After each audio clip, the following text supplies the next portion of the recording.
Hi friends, வணக்கம். Welcome to Sivasanga channel. நீங்கள் பார்த்துட்டு இருக்கிற இந்த மிகப்பெரிய ஒரு கூட்டம் எங்கே அப்படின்னு சொல்லிட்டு நீங்கள் வந்து கேட்கலாம். இது வந்து கிரிவல பாதையில் பௌர்ணமி கிரிவலத்தை முன்னிட்டு இரவு 10:30 மணிக்கு இது வந்து லைவாக எடுத்த ஒரு வீடியோ.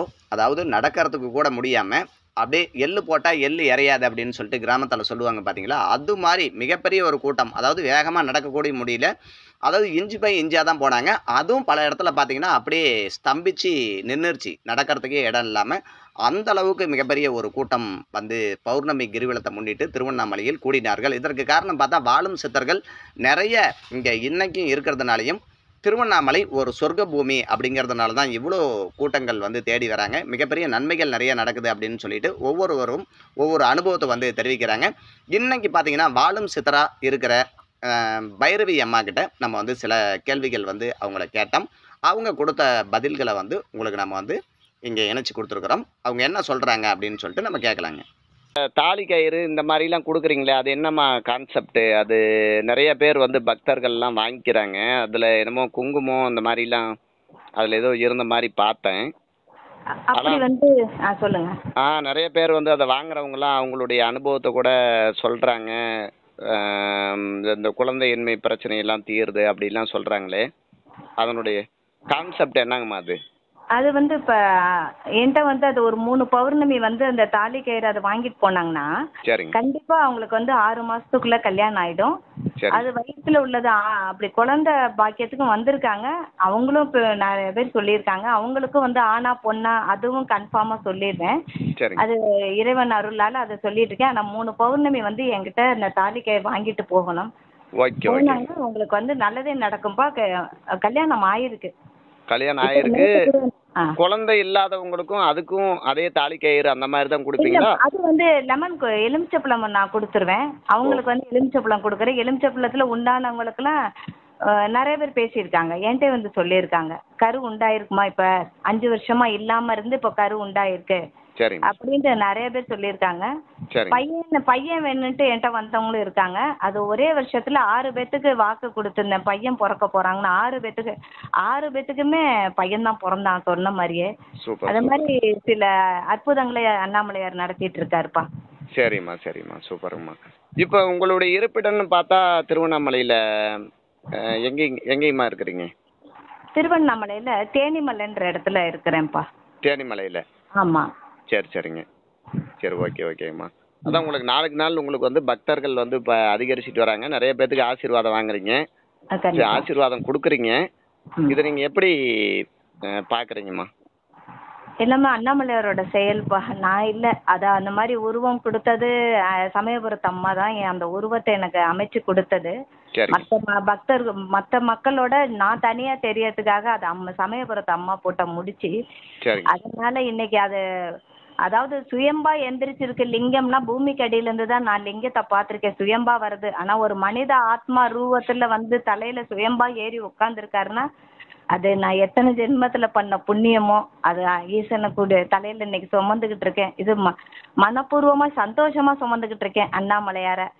இப்ப நீங்க இப்படியே தான் இருப்பேன். உங்க தலைமுடியினுடைய அமைப்பே அந்த மாதிரி சிவலிங்கம் மாதிரியே இருக்குதுங்களே, அது எப்படிமா? அது உங்களுடைய இயற்கையான முடியா? இல்ல சில பேர் வந்து இப்படி எல்லாம் ஒட்டு முடியெல்லாம் ஒட்ட வச்சுக்கிறாங்களே, அது மாதிரி எதுவும் இருக்குமா? என்ன எப்படிமா அது? இல்லப்பா, இது இயற்கையானது. அதாவது எனக்கு சமயபுரத்துக்கு தான் லாஸ்டா முடி காணிக்க கொடுத்தேன். காணிக்க கொடுத்துட்டு ஒரு குட்டியூண்டு சுண்டு வரல அளவுக்கு தான் முடி வளர்ந்துருந்தது. அப்பதான் ஒரு ஆடி வெள்ளியும் போதுதான் எனக்கு ஜடாமுடி விழுக வலது பக்கம் உச்சியில விழுக ஆரம்பிச்சிச்சு. அப்படியே நாளுக்கு நாள் இருக்கிற எல்லா முடியும் சேர்ந்து உச்சிக்கே வந்துட்டு இருந்துச்சு. எல்லாரும் சிவலிங்கம் தான் சொல்லுவாங்க. ஆனா நான் நம்ப மாட்டேன். சமயபுரத்து அம்மா தான் என்கிட்ட இருக்காங்கன்ட்டு எல்லாத்துக்கிட்டையுமே சொல்லுவேன். ஆனா அது கடைசியா சிவலிங்கம் மட்டுமே எந்திரிச்சு இது சுயம்பா எந்திரிச்சது லிங்கம்பா. இது வந்து ஒட்டு முடியோ அதெல்லாம் கிடையாது. அதெல்லாம் வாய்ப்பே இல்லை. ஒட்டு முடி வச்சுலாம் ரொம்ப நாளைக்கு அண்ணாமலையார் கோயில்ல வந்து நான் ஏமாத்த முடியாது, சுத்த முடியாது. நீங்க அப்படி சொல்லலீங்கம்மா, நீங்க ஏமாத்துறீங்கன்னு சொல்லல. சில பேர் வந்து அந்த மாதிரி எல்லாம் ஒட்டு முடியெல்லாம் வச்சுக்கிறாங்களே, அது மாதிரி எதுவும் இருக்குதா? உண்மைப்பா, அது ஒட்டு முடி வச்சிருக்கவங்க அதை அப்பா பார்த்துப்பாரு. இது வந்து இயற்கையா சுமந்துக்கிட்டு இருக்கறனாலதான் இன்னைக்கு இவ்வளோ அந்த வாக்கு பலிதம் ஏற்பட்டு இன்னைக்கு மக்கள் கூட்டத்தை அப்பா அனுப்பியிருக்காரு. என் புள்ள அவர் பொண்ணா வச்சிருக்காரு. அதனால இப்போ அவர் சொல்ற காரியத்தை அவரோட வேலைக்காரி, அவ்வளோதான். அண்ணாமலை அவரோட வேலைக்காரி நான், அவ்வளோதான். அவருக்கு தொண்டு செய்யற கருவி நான். அவர் என்ன சொல்றாரோ அதை செஞ்சுட்டு வந்துடுவேன். ஓகே ஓகே சூப்பர் இப்படி சூப்பர். யார்கிட்ட பணம்லாம் வாங்க மாட்டேன்ப்பா. சரிம்மா அதிகமா சரி. நான் வாங்க மாட்டேன். சரி ஓகே ஓகே அருமை. இதுக்கு முன்னாடி என்ன ஊர்லங்கம்மா இருந்தீங்க? இதுக்கு முன்னாடி இதுக்கு முன்னாடி என்ன ஊர்ல இருந்தீங்க? திருவண்ணாமலை வர்றதுக்கு முன்னாடிங்க.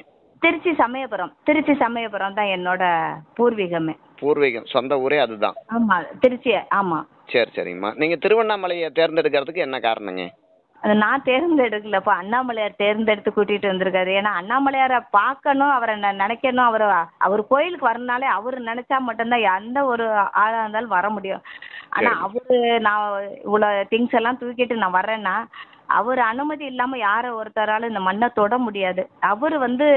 அவருக்கு இந்த ஆத்மா மேல ஒரு இது வேலை செய்யற கருவி மாதிரி நினைச்சு என்னை கூட்டிட்டு வந்திருக்காருப்பா. அதனால சரி. திருவண்ணாமலை நான் நினைச்சு பார்க்கல இங்க வரப்போறோம் அப்படின்ட்டு. தற்செயலா நடந்தது எல்லாமே. ஒரு தற்செயலா மிராக்கிளா பண்ணி கூட்டிட்டு வந்தாரு. சரிம்மா சரிம்மா. இங்க இப்ப நீங்க வந்திருக்கீங்க, திருவண்ணாமலை வந்திருக்கீங்க இல்லைங்களா? ஆமாப்பா. இங்க உங்களுடைய அனுபவம் நீங்க என்ன மாதிரி நினைச்சு வந்தீங்க? அது மாதிரி உங்களுக்கு ஒரு இதா இருக்குங்களா? நல்லா பரவாயில்ல அப்படிங்கிற மாதிரி ஃபீல் பண்றீங்களா? திருச்சியை விட இங்க பல மடங்கு சந்தோஷத்தை அப்பா கொடுத்துருக்காருப்பா. வருமானத்தை நான் எதிர்பார்க்கல. சரிங்க. அடுத்த நேரத்துக்கு சாப்பாடு கொடுத்துருக்காரு, சந்தோஷத்தை கொடுத்துருக்காரு, மக்கள் செல்வாக்கு அந்த வரவேற்பை கொடுத்துருக்காரு. சரி. அது ஒண்ணு போரும்பா எனக்கு அண்ணாமலையார் செஞ்சது. ஆனா சரி. திருச்சியை விட பல மடங்கு சந்தோஷம் எனக்கு இந்த திருவண்ணாமலை மண்ணுல தான் எனக்கு கிடைச்சது. சரிம்மா சரி. அதாவது ஒரு ஒரு 8 வருடத்துக்கு முன்னாடி வந்தேன். அப்ப ஜடாமுடி விழுகல, சும்மா வந்தோம். திருப்பதி போறதுக்காக எங்க ஃபேமிலியோட வரேன். சரி. அப்ப திருவண்ணாமலை வாசல்ல அங்கதான் நிக்கிறேன். ஹோட்டல்ல சாப்பிடறதுக்காக, திருப்பதி போறதுக்காக அங்க சாப்பிட உட்கார்றோம். ஓகே. சாப்பிட்ட அப்புறம் ராஜகோபுரத்தை பாக்குறேன். சும்மா விநாயகரை கும்பிடுவோம்ல, அது மாதிரி தாவங்கடையில போட்டு போயிட்டேன். அசால்ட்டா போனதோட விளைவு. ஆனா அவரு அண்ணாமலையார் நினைச்சிருப்பாரு, நீ போ எப்படியா இருந்தாலும் இங்கதான் வரப்போறேன்னு அவரு ஒரு கணிப்புல இருந்திருப்பாரு. ஆனா மறுபடியும் 8 வருஷத்துக்கு அப்புறம் நான் இங்க அப்பா பின்னாடியே சுத்துவேன். அதாவது ஒரு அப்பாவோட தீவிர பைத்தியம் மட்டும் இருக்கேப்பா. அவர் என்னதான் எனக்கு வேணும். எப்பவுமே 24 ஹவர்ஸும் அவர் நினப்பு எனக்கு இருக்கும். தூக்கம் இல்லையா, ஃபர்ஸ்ட் தூக்கம் இல்ல. ஒரு நேரம் சாப்பாடு மட்டும்தான். மற்ற நேரம் தியானம் மந்திரம் அப்பாவை கூப்பிட்டுக்கிட்டே இருப்பேன்.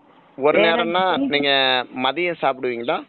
இல்லப்பா, ஈவினிங் 7 மணிக்கு சாப்பிட்றதோட அவ்வளவுதான். ஒரு நேரம் சாப்பாடு தான். 7 மணிக்கு சாப்பிடுவீங்க? ஆமா, ஒரு நேரம் சாப்பாடு தான். அப்புறம் இரவு ஃபுல்லா விடிய விடிய கண்ணு முழிச்சு தான் உட்கார்ந்துருப்பேன்.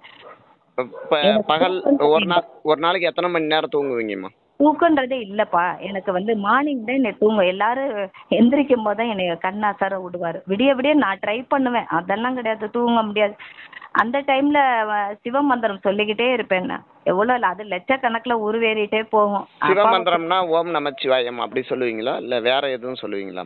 வேற மந்திரம் சொல்லுவேன்ப்பா. சரி. நிறைய மந்திரங்கள் இருக்கு அப்பாவோடது. அதெல்லாம் நிறைய மந்திரங்கள்ல நான் எழுதி வச்சுட்டு அப்படியே படிச்சுக்கிட்டே இருப்பேன். இந்த பௌர்ணமி அமாவாசையில ஸ்பெஷலா சொல்லிட்டு வருவேன் வீட்டை விட்டு வெளியில வரும்போது. ஓகே ஓகேம்மா. ஒரு பாதுகாப்பு கொடுத்துட்டு வெளியில வருவேன். சரிம்மா சரிம்மா. அப்போ நீங்க இந்த குழந்தையின்மை பிரச்சனை, அப்புறம் இந்த திருமணம் ஆகாத இருக்கிறது, இந்த மாதிரிலாம் நிறைய குறைகள் தீர்த்திருக்கிறீங்க. கண்டிப்பா. வீடு காலியா கடந்துச்சு. நாங்க 1 வருஷமா பூட்டி வச்சுட்டு வந்தோம் நாங்க ஒரு அம்மா. ஆனா இப்ப அம்மா கிட்ட எலுமிச்சப்பழம் போய் வாங்கி கட்டி விட்டேன். 5 வீட்டுக்குமே ஆள் வந்துட்டாங்கன்னு சொன்னாங்க. அப்படின்னு ஒரு பாட்டி சொன்னாங்க. நான் இன்னும் அந்த பாட்டியை பார்த்ததில்ல. ஆனா எப்ப என்கிட்ட எலுமிச்சப்பழம் வாங்கினாங்கன்னு எனக்கு தெரியாது. அந்த கிரிவலத்துல வாங்கிட்டு போனேன்ட்டு அப்படி தேர்ட் பர்சன் என்கிட்ட சொல்லிட்டு போவாங்க. சரிம்மா சரிம்மா. ஆமா, அது நடந்தது. நல்ல நிறைய மிராக்கள் பண்ணிக்கிட்டு இருக்காருப்பா. சரிம்மா. அம்மாவாசைக்குலாம் 2 பேர் யாரோ ஒரு ஆபீசர் மாதிரி வர்றாங்க. 2 பேரும் சாப்பிட்டுட்டு வெளியில வரும்போது அவரும் என்கிட்ட சொல்றாரு, அம்மா நீங்க சொன்ன மாதிரி இந்த டைம்ல ஈசானியத்துக்கிட்ட உங்களை பார்த்து வேலை கிடைச்சிச்சுமா. இன்னொருத்தர் சேட்டர்ட் அக்கௌண்டா, அவர் இதை பர்மனன்ட் ஆகணும், அது கொஞ்சம் வேண்டி சொல்லுங்க அப்படின்னாரு. அவருக்கும் அந்த வாக்கு கொடுத்துட்டு வந்தேன். அப்படி அவங்களுக்கு நடக்கும்போது என்னை மீட் பண்ணுவாங்க. மற்றபடி நான் யாருக்கு என்ன சொன்னேன் எதுவுமே எனக்கு தெரியாது. சரிம்மா சரிம்மா. நான் சொல்றதோட அவ்வளவுதான். நடத்துறது எல்லாமே மேல உள்ள அண்ணாமலையார் மட்டும்தான் அவர் நடத்தி கொடுத்துட்டு இருக்காரு. சரிம்மா சரிம்மா. நீங்க முழுமையாவே சிவபெருமானை நம்பி வந்துட்டீங்க. உங்களுடைய பக்தர்களுடைய குறைய தீர்க்கறீங்க. கண்டிப்பாப்பா கண்டிப்பாப்பா. எதையும் எதிர்பார்த்து வரல, இந்த மண்ணை மிதிக்கல. இன்னமும் சொல்றேன், எதையும் எதிர்பார்த்து இந்த மண்ணை மிதிக்கல. அடுத்தவங்களை ஏமாத்தி சம்பாதிக்கணும் அப்படின்ட்டு எதையும் எதிர்பார்த்து மண்ணை மிதிக்கல. Okay okay. என்னைய கூட்டிட்டு வந்திருக்காருன்னா அவர் ஏதோ வேலைக்காக கூட்டு வந்திருக்காரு, அவ்வளவுதான். இப்போ உங்களை வந்து தொப்பி அம்மா கூடையெல்லாம் ஒப்பிட்டு பேசுகிறாங்களே, நீங்கள் வந்து தொப்பி அம்மாவை மீட் பண்ணியிருக்கிறீங்களா? அவங்களுக்கும் உங்களுக்கும் ஏதாவது ஒற்றுமை இருக்குது அப்படின்னு சொல்லிட்டு எதுவும் அது நினைக்கிறீங்களா? என்ன உருவம் மட்டும் அப்படி தெரியுது, எனக்கே தெரியுது. அவங்க ஃபேஸு என் ஃபேஸும் ஒன்றா தான் இருக்குது. சரி ஆனா அவங்களும் அந்த கேஸ்ட் தான். அதாவது அவங்களும் அந்த கேஸ்ட் தான், நானும் அவங்க அதே தான். சரி ஆனா ஏன் அப்படி அந்த உருவங்கள் அப்படி வந்தது? இப்ப யாரை பார்த்தாலும் தொப்பி அம்மான்றாங்க. அந்த அம்மா கிடைக்காட்டி என்னைய பிடிச்சிக்கிறாங்க தொப்பி அம்மான்னு. சரி சரி எல்லாம் அது அந்த பிரபஞ்சம் வந்து அப்படி யார் மூலியமா உணர்த்துறாங்க இவங்களும் தொப்பி அம்மா அப்படின்ட்டு. சரி மற்றபடி அவங்கள இன்னும் நான் நேருக்கு நேரு சந்திக்க வாய்ப்பு கிடைக்கல. நீங்கள் நேருக்கு நேர் சந்திச்சிங்கன்னா நீங்கள் அந்த அம்மாட்ட எதுவும் பேசுவீங்களா? பார்க்கலாம்ப்பா. அதை எப்படி அம்மாகிட்ட பேசணும், ஒரு ஆர்வம் இருக்குது. அம்மாவை சந்திக்கணும், அவங்கள பார்க்கணும்னு. சரி அது அந்த மலையில உள்ளவர் எப்ப சந்திக்க வைக்க போறாருன்னு தெரியல. யாரை எப்ப சந்திக்க வைக்கணும், பேச வைக்கணும்னா மலையில உள்ளவர் நினைச்சாதான் செய்ய முடியும். சரிம்மா. இல்லை தொப்பி அம்மா வந்து மாறுபட்ட கருத்துக்கள் சொல்கிறாங்க. சில பேர் வந்து சித்தராவும் வந்து பாவிக்கிறாங்க. சில பேர் வந்து எதிர்கருத்துக்களும் சொல்கிறாங்க. நீங்கள் தொப்பி அம்மா மாதிரியே நீங்களும் ஒரு சித்தராக இருக்கிறீங்க. உங்களுடைய கருத்து என்னம்மா? அவங்கள பற்றி நீங்கள் என்ன சொல்லுவீங்க உங்ககிட்ட கேட்டால்? மிகப்பெரிய தவறான கருத்துப்பா. தொப்பி அம்மாவை வந்து நம்ம பைத்தியம், மனநிலை சரியில்லாதவங்கன்னு சொல்றவங்க தான்ப்பா பைத்தியம் என்னைய பொறுத்த வரைக்கும். ஏன்னா ஒரு ஒரு ஒரு பெண்ணா இருந்துட்டு இத்தனை வருடம் கிரிவலம் போறாங்கன்னா அது மிகப்பெரிய ஈசனோட அருள் இல்லைன்னா அந்த சுத்த கூட முடியாது. அது வந்து அவங்கள அண்ணாமலையோட செயல்னால அவங்க சுத்திட்டு இருக்காங்க. அவங்கள சொல்றவங்க சொல்லுவாங்க மனநிலை சரி. என்னைய பொறுத்த வரைக்கும் அவங்க இந்த இடத்துல ஒரு மிகப்பெரிய சித்தர் தான், பெண் சித்தர் தான் அவங்க. அவங்க தன்னைத்தானே அசிங்கப்படுத்திக்கிட்டாங்கன்னா ஒரு பாதுகாப்புக்காகவும் இருக்கும். ஏன்னா இந்த கலிகாலத்துல அவங்க தன்னை பாதுகாத்துக்கிறாங்க. அப்பதான் யாருக்கிட்ட கூட வரமாட்டேங்கிறாங்கன்னு. அதனால அவங்க பத்தி மனநிலை சரியில்லைன்னு சொல்றவங்களுக்கு அது அண்ணாமலையார் அவர் பார்த்துப்பாருப்பா. என்னை பொறுத்த வரைக்கும் அவங்க ஒரு பெண் சித்தர் தான், பெண் தெய்வம் மாட்டம் அவங்கள நான் நினைச்சிருக்கேன். ஆனா இன்னும் சந்திக்க வாய்ப்பு கொடுக்கல அப்பா. கனவுல மட்டும் ஒரு 6 டைம் வந்துட்டு போயிட்டாங்க, என் கூட ஜாலியா பேசிட்டு இருக்காங்க. கனவுல மட்டும் அடிக்கடி சந்திக்கிற உருவம் திருவண்ணாமலை வந்து யாருன்னா தொப்பி அம்மா மட்டும்தான் என் கூட கனவுல வந்துட்டு இருக்காங்க, வேற யாரும் வரமாட்டாங்க. சூப்பர்மா. அது எப்படி பார்க்கவே இல்லை, நீங்க வந்து கனவுல மட்டும் அவங்க வந்துடுறாங்க? அதுதான் நான் பகல்ல தான் கண்ணை முடித்துவங்க, அந்த பகல்ல வந்து நிப்பாங்க. பகல்ல வந்து என்ன பண்றாங்கன்னு எனக்கே தெரியாது. அவங்க கூட போறேன், அவங்க என்ன வேணாலும் சந்தோஷமா பேசுறாங்க. சரிங்க. அது எப்படி அவங்க அந்த ஆத்மா வந்து என் கூட வர்றாங்க, என்கிட்ட பேசுறாங்க. ஆனா கிட்டக்கு போனா பயமா இருக்கு. எப்படி என்கிட்ட பேசுறாங்க, ரொம்ப சோசியலா பழகிட்டு இருக்காங்க. அப்படி பழகுற மாதிரி கனவு 6 டைம் இன்ன வரைக்கும் வந்துட்டாங்க. இந்த 1 இயர் ஆகுது இந்த ஊருக்கு வந்து. 6 டைம் அவங்க எனக்கு வந்து அருள் புரிஞ்சிருக்காங்க கனவுல. சூப்பருங்கம்மா. சரிம்மா. சரி, ரொம்ப நன்றிங்க. உங்களை மீண்டும் ஒரு முறை சந்திக்கிறதுக்கு வாய்ப்பு இருந்தா உங்களுடைய ஆசீர்வாதம் கிடைக்கட்டும். சரிம்மா, நன்றி. பைரவி அம்மா பல அதிசயங்கள் நிகழ்த்தி இருக்கிறதாவும் அவருடைய பக்தர்கள் வந்து சிலர் தெரிவித்தாங்க. அதையும் இங்கே காணலாம். பைரவி அம்மாவை பார்த்துருக்கீங்களா? எப்படி உங்க அனுபவம்? அண்ணி கூப்பிட்டாங்க. சரிங்க. எங்க அண்ணி மூலியமா தான் வந்தோம். 2 வருஷமா எங்க அண்ணிக்கு தெரியுவாங்க. ஓகேங்க. அம்மாட்ட ஆசீர்வாதம் வாங்கியிருக்கீங்க, ஏதோ நல்லது நடந்திருக்குங்களா? இப்பதான் வந்திருக்கோம். இந்த ஃபர்ஸ்ட் வருஷம். நீங்கம்மா? நான் எனக்கு 2-3 வருஷமா அம்மாவை தெரியும். வந்திருக்கீங்க, ஆசீர்வாதம் வாங்கியிருக்கீங்க. இருந்து நான் அம்மா கூடயே தான் இருந்து வந்துருக்கேன். ஓகேங்க. இப்ப திருவண்ணாமலை வந்து நான் 2-3 தடவை அவங்களோட வந்துட்டு கூப்பிட்டு எல்லாமே நல்ல விஷயங்களாவே நடந்திருக்கு. எனக்கு நல்லா நடந்திருக்கு. பிரச்சனையில எல்லாம் சந்தோஷமாவே நடந்திருக்கு. ஓகேம்மா. நீங்கம்மா? ஒரு 6-7 மாசமா வந்திருக்கீங்க. அம்மாவை பார்த்துருக்கீங்க? அம்மாவை பார்த்துருக்கீங்க. ஆசீர்வாதம் வாங்கியிருக்கீங்க? ஆசீர்வாதம் வாங்கியிருக்கேன். கோயிலுக்கெல்லாம் வந்துட்டு சிவன் கோயில், செங்குணம் சிவன் கோயிலில் வந்து எனக்கு இந்த கோயிலை கட்டணும் அப்படின்னு சொல்லி கேட்டேன். அவங்க வந்து காசு ஒரு 11 ரூபா கொடுத்து அதை போய் அதை கோயிலில் வந்து பண்ணி வச்சுருங்க, அது ஆட்டோமேட்டிக் நடக்கும் அப்படின்னு சொன்னாங்க. அது சீக்கிரம் வந்து கட்டுறதுக்கு ஏற்பாடு ஆயிடுச்சுங்கய்யா. கட்ட போகிறாங்க. ஆயிடுச்சுங்களா? ஆயிடுச்சுங்க. இன்னும் ஒரு மாதத்துல வேலை நடக்க போகுது, பிரிக்க போகிறாங்கய்யா. நல்லா இருக்குங்க. அவங்க ஆசீர்வாதம் நல்லா. ஐயா அதை அம்மா சுமந்து இருக்காங்க.